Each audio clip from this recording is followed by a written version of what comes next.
Nyuwun sewu nyanipun tuan rumah, Bapak Ibu ugi pengantinipun kasuwun rawuh wonten ing pasawangun meniki.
Tasih kirang niki Mbak nganten apa niki? Tuan rumah Bapak Ibu.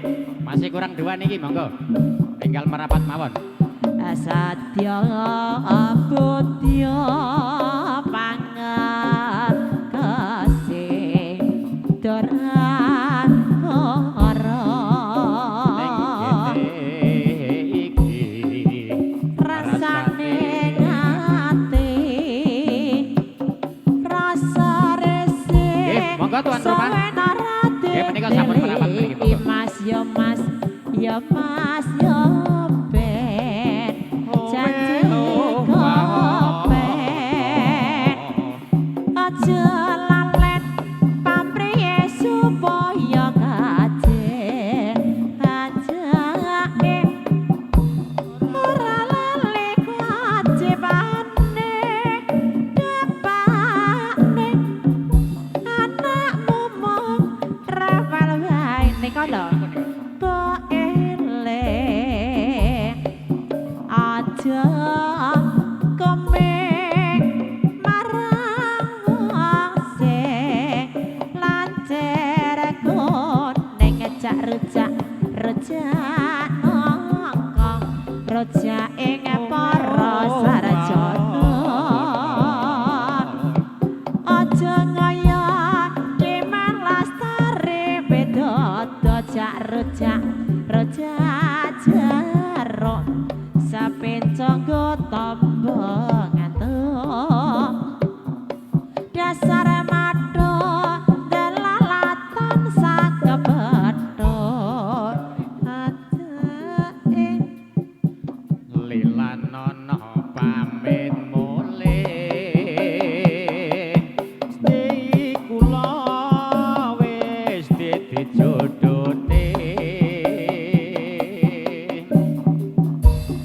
mugi enggal antuk sulih wong kang bisa ngladeni slirane ayo Bu pancen abot jroning ati ninggal deku wong sing tak tresnani enanging sedih kados pundi yen kawula sadremo lampahi wong semene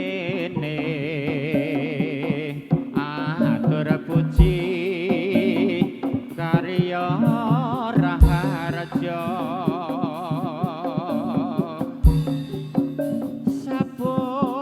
sabungkure aja lali asring ngirim warta heman benjang deko ya datang nganti digawe kecewa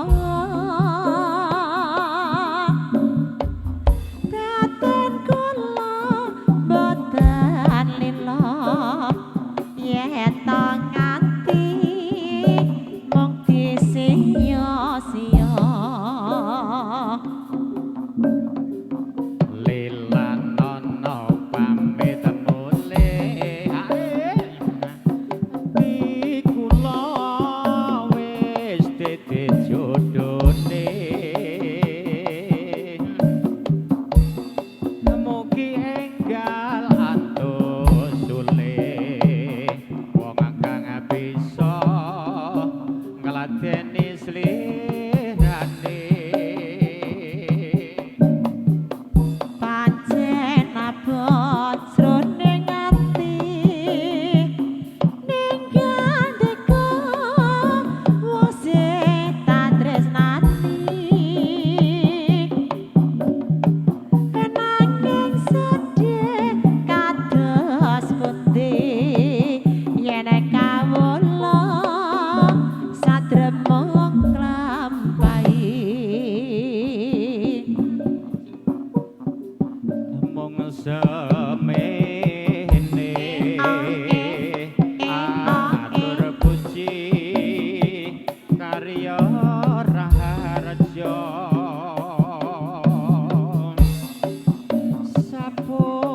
sabungkure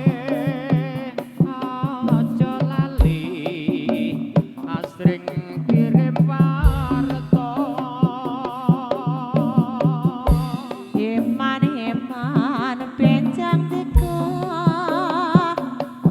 yen teng ati digawe kecewa